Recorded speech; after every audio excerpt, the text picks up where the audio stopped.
final just yet. They chose their king, their power was met, but we don't answer to Ottawa yet. No crown gave us what we've earned, just dirt and fire and lessons learned. Now the ground it shakes, the steel it groans, and Alberta walks alone. We ride sovereign steel through fire, through frost. We ain't the last, we're the line they lost. Alberta stands, never on its knees.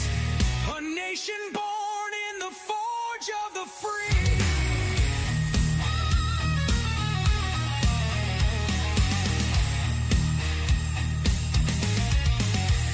From the rigs to the rails, the crops to the code, we lit their streets, we bore their load. They laughed at pride, they mocked the West, but freedom don't die, it just waits for the test. The cowboys ride, the farmers rise, 5 million strong under open skies. No leash, no lie, no foreign throne. This land is steel and it stands alone. We ride sovereign steel through fire, through frost. We ain't the last, we're the line they lost. Alberta stands, never on its knees. A nation born in the forge of the free.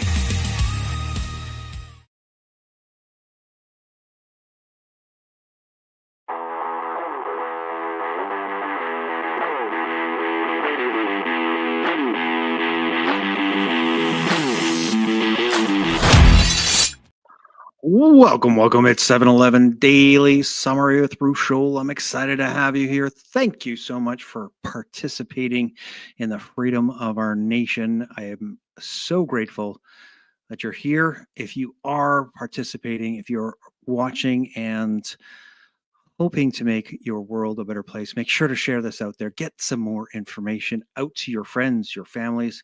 We need to get more eyeballs on this information as well. So share it out. You know how to do that. All right. I am so grateful that you're here. We're living through this extraordinary time.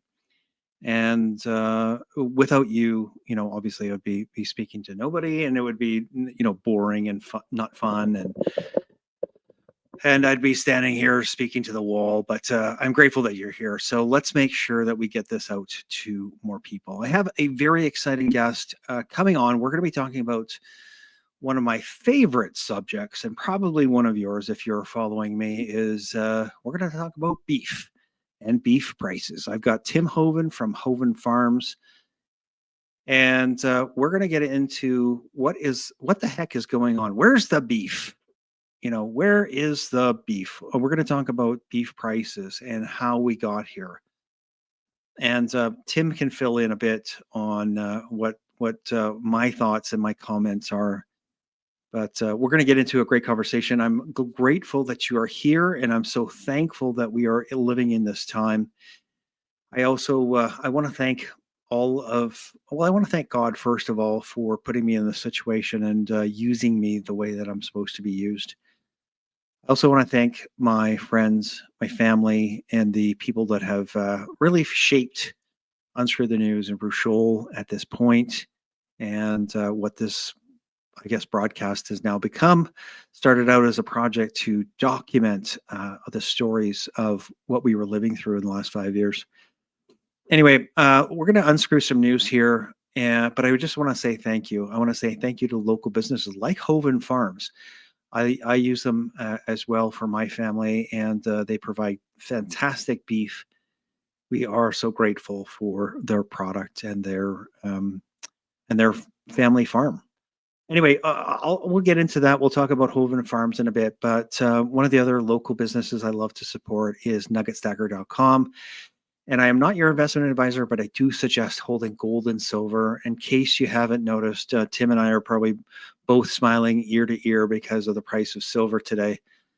It's a little over $100 for the last that I looked at it. So $100, and that's a spot price for silver. That's not the reason to buy silver, though. Silver and gold is the reason to buy it is to protect your family's wealth, and to hold the gold and silver is much more preferred than that ETF stocks. So get gold and silver in your hand. Call Nugget Stacker 1-866-644-2121. A good, friendly phone call you can have, and he will take care of all of your needs. You can go right through my website, get a bit of a discount if you go to unscrewthenews.com, go down to the link for Nugget Stacker, and click that link. It'll take you to his website. All right, let's get into it. I want to get to unscrew some news here. And I'm coming to you from the heart of the battle-ready nation of Alberta. We bring you truth and optimism. Our goal is to break free from the media and the globalist mind control. It is December 29, 2025. It's hard to believe that we are near the end of this quarter century into the 2000s. It's unbelievable, really. Anyway, this is episode number 243. This is Tim Hoven and Sky High Beef Prices. Tim Hoven from Hoven Farms. I want to talk about him just a little bit, but he is a real Renaissance man. Besides having a beautiful family-run farm, and it has been for many generations, he can explain that as well. But he has a large brood, a large family. The guy is super busy. He's obviously a farmer, rancher, and dedicated Alberta farmer, husband and father, focuses on regenerative agriculture and community activities like homeschool, voicing concerns over Canadian fiscal mismanagement and global escalations towards conflict. I want to welcome Tim Hoven. Thank you so much for joining me. It is a pleasure to have you. Thanks for that intro. I'm going to replay that to my wife. Well, we have to extol our virtues, without our wives here. So because nobody else will do it. Yeah. But before we get into beef, thanks for the invite to be on your show here tonight. To my pleasure. 2025 roll into the past as we enter 2026. Yeah. Before we get into beef, I got to talk about silver with you because I know that you like the stuff as well. Crazy prices. I'm sure that you're probably watching it like I am. It's an insane time, and I foresee 2026 being a little bit of a bumpy ride as far as the banks are concerned, and the silver, this rocket ship of silver price, I think might have a little bit to do with it. I'm pretty excited about it. Do you have any thoughts about silver before we talk about the cattle aspect? Well, I'm glad I got into silver last year. It's crazy, and the farmer side of me is always negative when things go too well because something bad is just around the corner. You're looking for the other shoe to drop always, right? Exactly. But I guess I don't understand the market enough and why, for example, it would have a 10% increase in one day, and then it's up there for 3 days, and then it drops 10%. I'm like, that is such a global shift. And what's going on out there that I don't know? Because I get nervous like that. Well, so like I said at the beginning, I'm not an investment advisor, but I've been buying silver for 10 years or maybe a little bit over that now. And I always knew that at some point, as we creeped towards 2025, that it was going to rocket at some point. But I knew it was just a store of wealth, good store of wealth to have. And I do appreciate it. Anyway, I'm so appreciative. Sorry, go ahead. I was just going to say, as things get crazier in the world, people are not trusting the old conventional ways of saving money anymore. Like who keeps cash anymore? And people are choosing hard money sources, gold, silver. Some are doing Bitcoin, but it's getting away from these paper currencies that can disappear overnight and get into more real assets, like land and cattle as well. Yeah. Well, you and I have had a couple of conversations about this, but the prices, and we're going to get into this because it's going to segue into beef nicely, is inflation. We see it when we go to the grocery store. The great thing about gold and silver is it holds its value. So let's say, as an example, I was buying, silver at $20 an ounce, essentially, is when I started. Right. And now it's $100. So it only means that that our dollar is worth less. It doesn't necessarily mean that the silver is worth more. It just means that our dollars have lost all of their value. Yeah. Yeah. Crazy times. You go ahead. Yeah. I could go on for a long time. When you think, like, the farm's been in my family since 1910. Yeah. When my family came up from South Dakota, and they passed on from my great grandfather to my grandfather to my dad, now to me. They passed on a hard asset, land, real estate, to me, and that has always gone up in value. Now, if they would have took $10,000 in cash and passed it down instead of land, it'd be worthless. It'd be worth about 3% of what it was. Yeah. Back in 1908. Mm-hmm. Mm-hmm. Well, you know what, Tim? I heard that they're not making anymore. So, yeah, land joke. That was a joke. Well, it's true. It's true. Okay, I pulled up a couple of videos that I want to play for us, just because to sort of set the tone for what we're going to talk about. And this is just an interview from one of our nemesis, the CBC, but I thought it might set the tone as far as what we're going to talk about. So stand by. Okay. I'll bring this a little bit closer so it fills the screen. Right now, according to research firm Canfax, prices are up nearly 16% compared to last year and 35% compared to the 5-year average. And if you're hoping this is just a temporary blip, there's more bad news. Prices are expected to keep climbing next year and the year after. Experts say it's basically economics 101. Supply is low and demand is high. Beef demand in Canada and in the United States is exceptionally strong.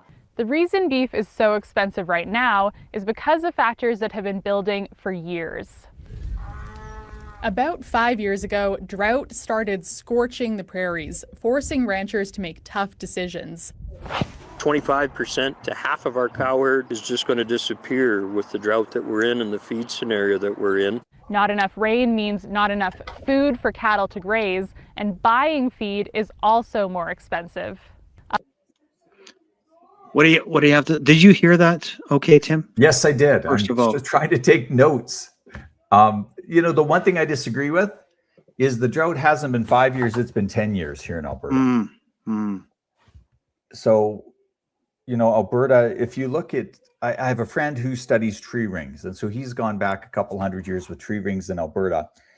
And Alberta is usually in a period of drought. We're usually drier than wetter. And he said the droughts last about 10 or 12 years. And right now we're hopefully at the end of this current drought cycle. I know on my farm, we live up in the west of Red Deer. So we have a higher elevation. We're more on the eastern slopes. And we've always been wet, always had enough water. And this last 2 years, we've had dugouts that have gone dry because there has not been enough runoff to replenish them. Yeah. And as a result, I had to sell some animals. You can buy in feed to cover feed shortages if you're not producing enough. But if you run out of water, there's absolutely nothing you can do other than truck it in, and that gets really expensive. So we destock. Right. And then that contributes to the lack of supply in the beef market because I destock, and the price continues to go up. So she's right in that there was a drought, or there has been a drought, and you have then corroborated that story that it's been 10 years, it's not 5 years. This is by the way, this is a current piece from CBC from December 19th, 2025. And but you're saying that it's really been 10 years And so this has been a very tough. But I want to pinpoint, or I want to shine a light on what you said in regard to a cycle,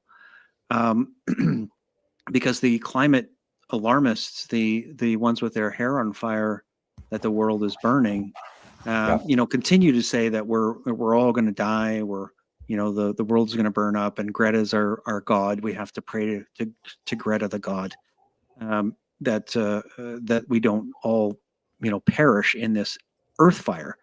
So you're saying that really there's a cycle, and completely. You've seen this over and over again. Exactly. My family lived here through the Great Depression, and when that was dry, and then I know in the 50s, my dad tells stories how they had a hard time driving vehicles across fields to do field work because the ground was so wet, and that went on for years. And it just so happens that the way the earth is working, we are in a dry cycle right now. Right. So that is extraordinary to hear, because we don't hear it enough, I don't think, obviously, because I've now pointed out that we continue to hear these stories that, we all have to be worried. We all have to use LED lights and stop running our vehicles and stop running ATVs because we need to save energy and, stop breathing because our carbon dioxide is killing the world. Yeah. So let's take a deep breath and continue on. But this is definitely a part of the cycle of higher beef prices, is what you're saying, essentially. Yes, definitely. The drought is one of the major factors, I believe. Okay, I'm going to bring up, and hopefully this works. I'm going to bring up the price, the image that I said I was going to bring up. I don't know if this will work or not. Come on. I took a picture when I was at Superstore the other day of some steak, and the price shocked me. Tim, shocked me. I don't know if I can see it here. Let's see. Oh yeah, there it is. Let's put that on. Can you see that? 68.27. Yeah, 68.27 for 2 ribeyes. They weren't extraordinary ribeyes by any means. Again, this is Superstore, so it's not always the greatest beef, but I mean, that's a lot of money for a steak. It's actually an insane amount of money for a meal. And it gets back to primarily the lack of supply in the beef industry. I'm 55 and I'm a young farmer still. Yeah. I know just a handful of guys personally in my area who do nothing but farm full time. Most farmers in my area do it part time. They've got a job in the oil patch or some other industry. They're a contractor. And as a result, it takes a lot of work to be a cattle farmer. Yes. I joke with my wife. It's like I'm married to you, but I've got 150 other wives out in the field, and they're really demanding. They're really demanding. Yeah. They're really demanding, and they're not very patient. And it's a lifestyle. It's a lot of work. You have to be 100% committed. You can't take 2 weeks off because you've got all these animals that you need to take care of. And as a result, it's a lot easier being a grain farmer. Over the last 20 years, there's been more money in grain farming. So why would you take the risk of losing money in the cattle industry when you can just do grain farming and have a little more peace of mind? Wow. So as a result, and have the winters off, sold right? The herd. Exactly. Yeah. And have the winters to do other things. I guess probably in this day and age, you probably have to have another job or work in the oil field in the winter or something. Yeah. Be a welder or another opportunity. So the lack of cattle. So you are saying, let's just try to break this down. So you are saying, obviously, that that the drought has been a factor, and yes, not just yourself, but other cattle ranchers around you have reduced their herd. Is that what I'm hearing? Yes. Dramatically? Yeah. Yes. So the cattle numbers are going down, and as a result, the demand for beef is, I think it's still going up because the Canadian population is increasing. And even though people are eating less beef, the combination of more people and less beef is just increasing the price. It's kind of like it's just a perfect storm right now that has hit the Canadian beef consumer. And so the things that are holding you and your neighbors back is weather related. So do you see this cycle coming up being better, that because the prices are higher that you might be able to afford to have more cattle, or how does that work out for you? Well, for me, I am not trying to expand my herd significantly right now because I don't know if it's going to rain in the upcoming year. It makes no sense for me to buy a bunch of cattle and have to sell them in August because there's no grass and no water. Right. So that is holding a lot of people. So sell them in August means you sell them before you're able to slaughter. Is that what you mean? Yes. You never want to have to sell cattle because you have to. Right. You want to have a plan. You want to have a marketing plan. You want to have a financial plan. I'm going to sell this many animals at this day because that fits in my plan. And if you run out of grass or you run out of water, you lose control and you just have to sell them at whatever price you can get. Right. So then your margin is completely wiped out if you kept them to get to slaughter, is what you're saying. Exactly. You can't starve a profit out of a cow. Yeah. Wow. Okay. So, but everybody is in the same boat essentially. Is that so? Are you hearing the same stories? Is that they're concerned about the lack of rain coming up, or is this just your sort of philosophy? Well, it's different where you live. For example, the guys in southern Alberta had an excellent hay crop. They had moisture when they needed it.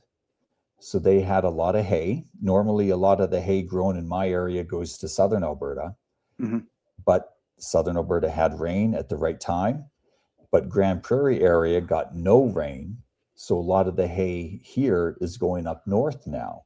And in fact, it's so dry up there and there wasn't enough hay, it's cheaper for the cattle owners up there to ship the animals south to a feedlot and have a feedlot feed them than to try to haul the hay up north.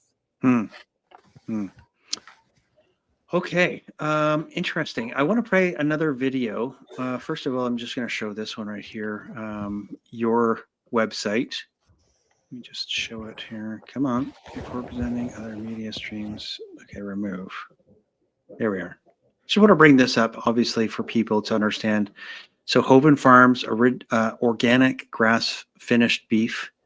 And you've had the farm, or your family has had the farm since 1908. You mentioned that already. And we talked about this in the first interview, the process that the cattle go through. And I don't know if you want to talk about it. Do you mind just giving a synopsis of that so that people understand the process that you go through? So the process, I guess I'm trying to figure out, Bruce, are you talking about the process that we used on our farm to get our meat in consumers' hands? So just for you, so other people understand what Hoven Farms and what the process that you send your cattle through. Obviously, you're not sending them off to some large feedlot, right? You want to finish them off on your farm, and then you take them to a small a small butcher, right? So, do you mind just giving everybody a short segment of how you guys take your cattle from the beginning to the end? Well, first of all, for any beef producers listening to this, yes, I am a little bit crazy because a lot of the things that I do probably would not make sense to a conventional beef guy. So you're hearing me right. I'm a little crazy. We calve out our animals in the spring on pasture. We keep our cows grazing as much of the year as possible. We're currently doing swath grazing right now. I'm going to be able to continue to graze my main cow herd until probably the end of January, and I'm very excited about that. We calve starting April 15th. We graze these animals just about every day that we have grass and can graze our animals. We're doing that. Yeah. But the process from by the time that calf is born until it has put on enough weight with our production method is probably 24 to 30 months. Mm-hmm. Whereas most conventional beef guys, the calf will be weaned, it'll end up going straight to the feedlot, and 14 or 16 months after that calf is born, it will be ready for slaughter.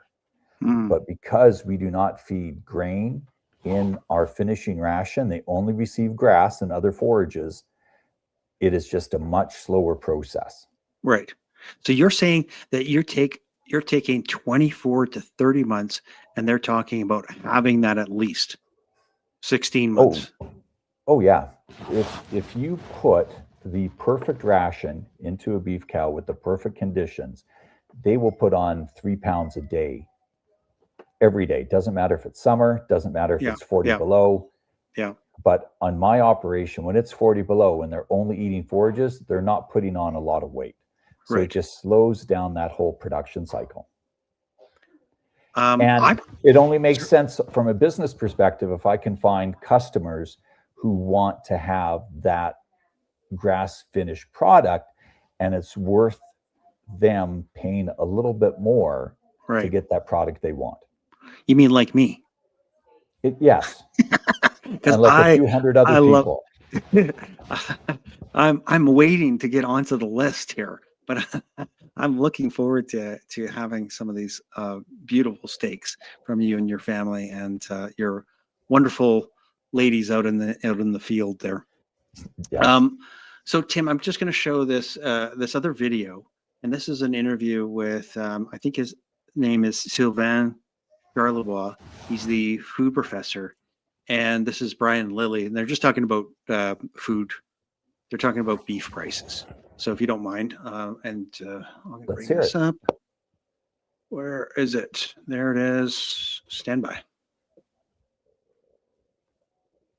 And this is on Facebook, so excuse me if this doesn't work exactly right, but one moment. Oh, we can't hear it. Oh, hang on one second. Had some ground beef. All right, let's make something cozy. But the other day I'm in the grocery store and I thought, it'd be great on Sunday. Make a nice roast. The price of roast beef is astronomical. And the closest I could find to something where I didn't balk at the price was just down the refrigeration unit was Australian beef. We've talked about this before, but it was significantly cheaper. I could get a Australian grade beef roast. Now, not sure what that means on the label. It's not, I don't know that as well as Canadian AA, AAA prime. But tell us again about why beef prices have gone so high and why we're bringing in this stuff from Australia that is cheaper than what they're paying for it in Australia. Yeah. The catalyst was a major drought affecting the entire continent just 18 months ago when feed costs went up. And when that happens, typically ranchers sell off their herds prematurely. It happened in 2014, but in 2014, ranchers actually bought cattle back and replenished their herds. It's not happening this time for a couple of reasons. One, well, ranchers are old and they're cashing out. So, and I'm not blaming them because it's been tough for them, especially with Macau 20 years ago. So they want out and they're cashing out. The other issue is the economy. We often talk about Trump's regime as being unpredictable. Well, that unpredictability is impacting consumer perception and the ability for the food industry to provide premium products. Beef is a premium product. You want a strong economy. You want a predictable economy. And so right now, beef prices are way up in both Canada and the US as a result of that uncertainty. You mentioned premium products, but when I do go to the store now, I notice that it's not even premium cuts. And that's not going to No Frills. That's going to, you go to the higher end grocery stores as well. You're not seeing the premium cuts. If you go to a whole chicken, you're seeing a lower grade of chicken. And I understand that the grocers are trying to meet the consumer where they are, which is deal with the sticker shock. And if they put those premium products out there, they'd be even higher. Yeah, meet the consumer. I see what you did there. All right, Tim, what do you have to say about that? Well, he's speaking the truth. We're, like I said earlier, we're kind of in a perfect storm that is good for beef producers because we're able to make some money, but it's bad for beef consumers because it costs an arm and a leg to buy a steak. Mm-hmm. Mm-hmm. And the comment about the Australian beef, yes, Yeah. the government could import more beef, but all of a sudden, if the government opened the floodgates and let Australian beef in and New Zealand beef come in, the cattle market here, which is over leveraged, getting back to the financial side of things, and if you let all this cheap beef come in, the Canadian cattle industry is going to take some financial hurt, and in the end, it's going to be even worse for the beef industry as farmers are losing money again. So the government's kind of in a tough place. They want to keep the consumers happy, but when all these beef farmers are leveraged, they're buying all these cattle for the feedlots on their line of credit. If all of a sudden the market drops 10, 15, 20% because they're allowing in more imports, everyone's going to be losing money. And that's not good. No, never good. I mean, that'll put more of you out of business. And obviously then reduces the supply again, even more so. Right. And obviously that would have a negative effect on the prices as well. It would continue to increase the prices. And let's throw in, like we talked about with gold and silver, as the economy worsens and the Canadian dollar gets worth less, and more less, the price of beef is going to continue to go up and up and up to counteract that lower Canadian dollar. We almost have to consider the each of your cattle like a brick, like a gold brick, essentially, and it takes more of the funny money to buy the cattle, and the price of the cattle continues to go up because they keep printing more of our funny money. For example, in 2014, I wanted to expand my cow herd, so I went to the auction mart. And I had the line in the sand, I'm not paying more than $1,000 for a cow. Mm-hmm. And I was able to get everything I needed for $1,000. Those same cows, to go to the auction mart and buy a bred cow, you're looking maybe $3,500 to $5,000. That's today? That's today. The top of the line bred heifers I've heard of going up as $6,000 to $7,000 for one animal. Mm-hmm. So it's effectively, it's increased 3 times in 10 years. Wow, that's crazy. Yeah, so for any young guys wanting to get into the cattle industry, it's the absolute worst time. Yeah. Because instead of buying 3 animals 10 years ago, you can only get 1 now. But the flip side, I guess, is that you're selling it for more at the same time. Is that not? Yes, but it's, with the chicken industry, it takes about, let's say, 8 weeks from the time you start feeding that chicken till it's processed and you get paid for it. Mm-hmm. With the life cycle of beef, you're looking from the time you get that cow bred, their gestation is 9 months. You're looking a minimum of 2 years until you see $1 back for all that investment. Right. So to expand that cow herd takes, 5 or 6 years at least until you start to see the benefits of expanding the cow herd. Whereas the chicken producers, they can change production in 2 or 3 months to meet increased demand. We're not there with the cattle industry. Right. Well, and you, because of your process, is even more so, right? Because you stretch it out over 2 to 2.5 years for each cycle. So you must be also having, you must have cattle that are ready in between, so that you would have to have staggered herd, right? So that you're ready to slaughter at different stages. I'm guessing. Sorry, I'm trying to piece it together. You're absolutely right. We do, instead of calving within 30 or 45 days, like a lot of conventional beef producers do, we stretch it out to be, it can be up to 4 or 5 months for us to get all our calving done. Mhm. And that is just so we have changes we have different groups of different sizes all the time. And some will be Right. more ready and some will be less ready. And then that we can fit our production and our slaughter schedule to those different weights and sizes. Mhm. Wow. What else? So we're now heading into 2026. You mentioned that you don't think that weather-wise is going to be necessarily beneficial for beef or for cattle ranchers in general, maybe in your area.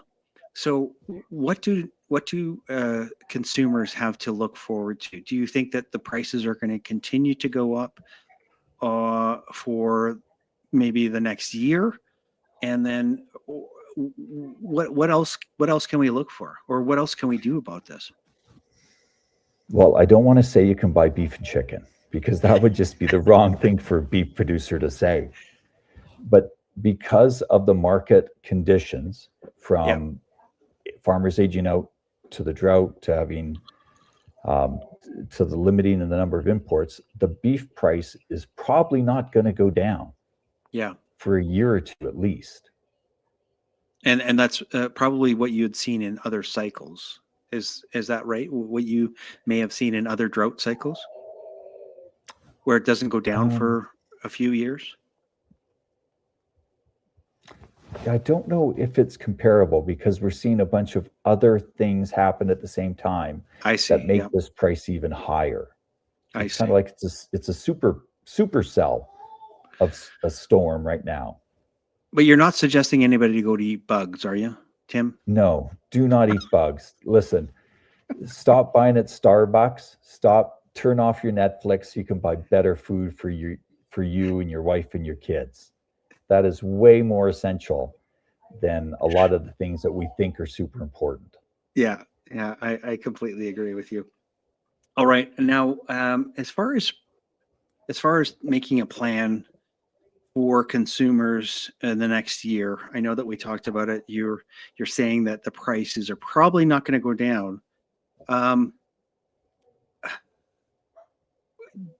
can we help as consumers by supporting people like yourselves, small farmers? What do you have to say about that? Because I think one of the other things that we may have mentioned already, or we talked about before we hit record, was the major producers of the two houses. Oh, sorry. You know what? I wanted to bring this up. I apologize. Sorry, Okay. everybody watching. Sorry, Tim. I had pulled up. I asked Grok to give me the sort of the top reasons why we were facing these prices, and I want to read this out just to see if this makes sense to you. Record low cattle supply, number one. Yes. Number two, high demand for beef. That seems to be reasonable. Number three, Yes. rising input costs for producers, and that would obviously be your feed, and for anything else, obviously any Yeah. veterinarian, the cost of gas, the cost of diesel New to run your tractors. farm, right? Yeah, of course. To fix your tractors, it's going to cost you more to get a mechanic out these days. Yes. Climate change and weather extreme. I mean, we did talk about it. I don't believe any of the bullshit about climate change, but weather extremes, you're in a drought cycle. That makes sense. Trade and economic pressures. Do you want to speak to trade and economic pressures? Well, I think it gets back to what Brian Lilly was talking about, Australian beef here, Yeah. because Australia and these other parts of the world are having different financial conditions and different weather conditions. They can produce beef cheaper and sell it cheaper. So we could import it cheaper. But like I said, if the government opened the floodgates to give consumers cheaper beef at this point, they would be gutting the Canadian beef industry. Like I know some guys who, they're operating on their line of credit. They're bringing in 500 head of beef to a feedlot. As long as the price stays high, they can make money. But if something happens and that market shifts and they lose money on each one of those animals, well, they're going to lose everything. Right, because they've borrowed the money to do that. Yeah, it's not like it's a exceedingly complex situation. You know, they say prostitution is the world's oldest industry, and then motherhood's the second oldest industry. Well, cattle ranching is the third, and they say it's probably dirtier and than the prostitution industry. Like you can look at the two major processors in Canada and in the US. Yeah.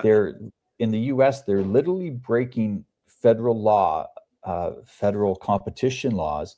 Everyone knows it, but the government is not enforcing those laws because of what it would do to the beef farmers. Right. And so I pulled up this information as well. The two producers that you're talking about, tell me if this is wrong. Yeah, Cargill out of the US and JBS out of Brazil. Is that right? Yes. Those are the two producers.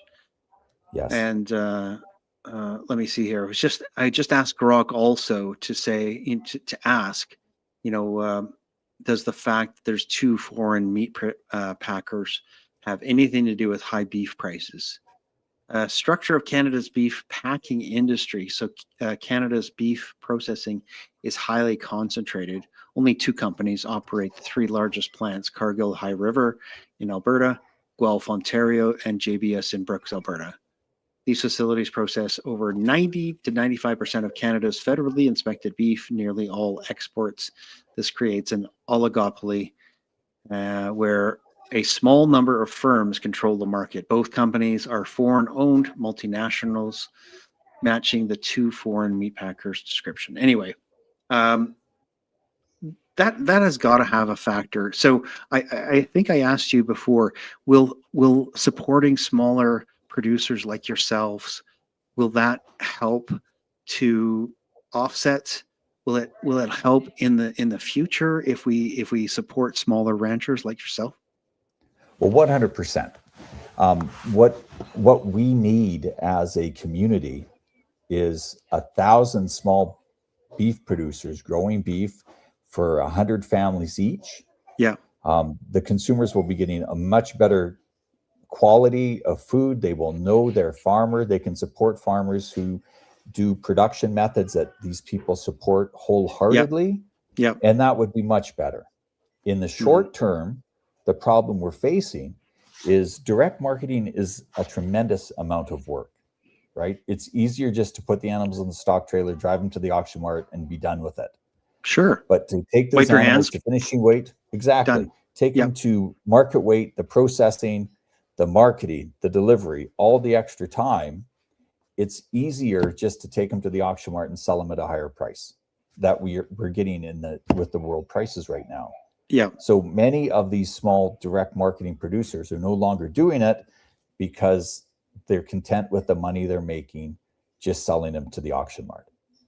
So if you go online and try to find locally produced direct marketed beef, the number of people doing it is getting smaller and smaller every year because they can make almost as much money doing less work. Well, and unless you've got that longer term vision, for when the prices go down again, it's very enticing. I support, as I've already said, I said it in the beginning, that I support local businesses. I like to support businesses like yourself. And I would encourage anybody watching this to make sure that you reach out, find a way. I even found an egg producer over, what is that called? It's a new website. It's like Kijiji, but it's a Barter. I think it's called Barter It. And I found a small egg producer, a small farm that they want to obviously sell eggs. But anyway, I'm suggesting that you create relationships, that you work with small producers so that you have a place to go when and I'll say this with tongue in cheek, but it's when the shit hits the fan, then you have somebody to go to that has that you can count on, and that their processes as well, right? So right. And we don't have to think very long ago till during COVID, when there wasn't any toilet paper on the store shelves and there wasn't any beef on store shelves. And all it took was a pretty, I don't want to say a major disruption, but it took a few government decisions to totally mess up the supply chain and affect every person across Canada. Right. And the only thing stopping us from getting in a mess like that is, well, all it would take is a couple of bureaucrats to do something stupid. Mm-hmm. And we'd be right back there. Well, to get off of the beef conversation, but not completely, Tim, I'm sure you don't spend a lot of time online, but you're probably seeing it as well. Is all the fear mongering in regard to viruses and masks, and talking about, oh my gosh, you got to get the flu shot. Yeah. I really believe that they're ramping up something to scare the crap out of the people again. So anyway, we're not talking about beef to do that, but I don't know if you noticed that. Well, I live on a farm. I try not to go to town, if that makes sense. Yeah, it I'm does. very happy out here. But every time I go to town, I see more and more people wearing masks. And you know what? The number one thing that people have to do is be strong, be healthy, so your body can handle any stress you can get from a new virus or something. And if you just rely on a mask to protect you instead of ramping up your body's natural immunity, you're going to lose. And eat good food, right, Tim? 100%. Don't eat crap. And this is funny coming from me after a busy Christmas season. But your body, you have to put the right fuel in your body to get peak performance out of it. And if you just put dirty fuel into it, it's not good for the whole system. Well, it doesn't. The same for your tractor, right? You put bad fuel in there, and it's not going to run very well.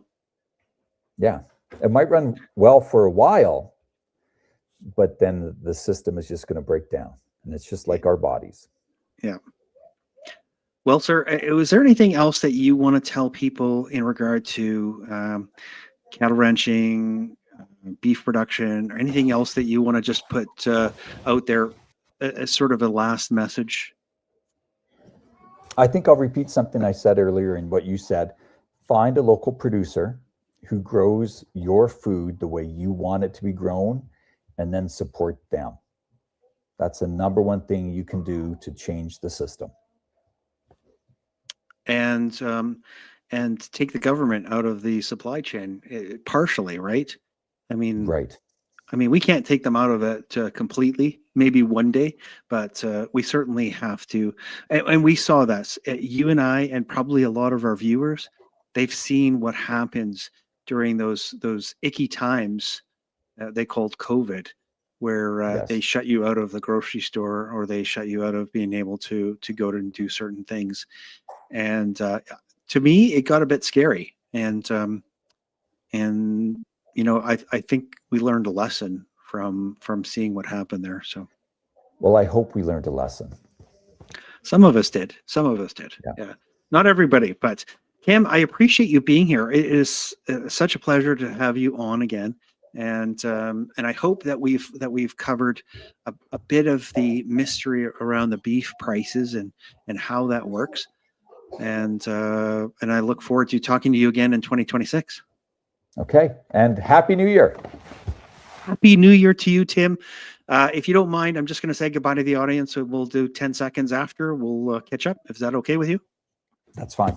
Okay, perfect. Thanks very much for watching, everybody. I appreciate your time. I appreciate you watching. I appreciate you sharing this out. Make sure to get more eyeballs on this information. We have got to wake Canadians up. And go Alberta. Alberta, Alberta, Alberta. We're going for a nation of Alberta. Make sure that you get out and vote. The petition is going to be starting, I believe it's January 12th. I am so excited for what we're going to produce, what we're going to create here in Alberta as far as a nation and for our generations to come. I think, Tim, you're on board with me on this. I'm really looking forward to what we can create together as this fantastic nation of the Rockies to the west of us, and perhaps even Saskatchewan is going to join us. It looks very promising. right? All right. Should be an exciting 2026. I think it will be. I think it's going to be a fantastic one. All right, everybody, keep your head on a swivel. Let's stay sane together. And this is Bruce, and I'm out of here. Thank you so much for watching Unscrew the News. I appreciate your participation in freedom in Canada. Share this information and help others to wake up. God bless.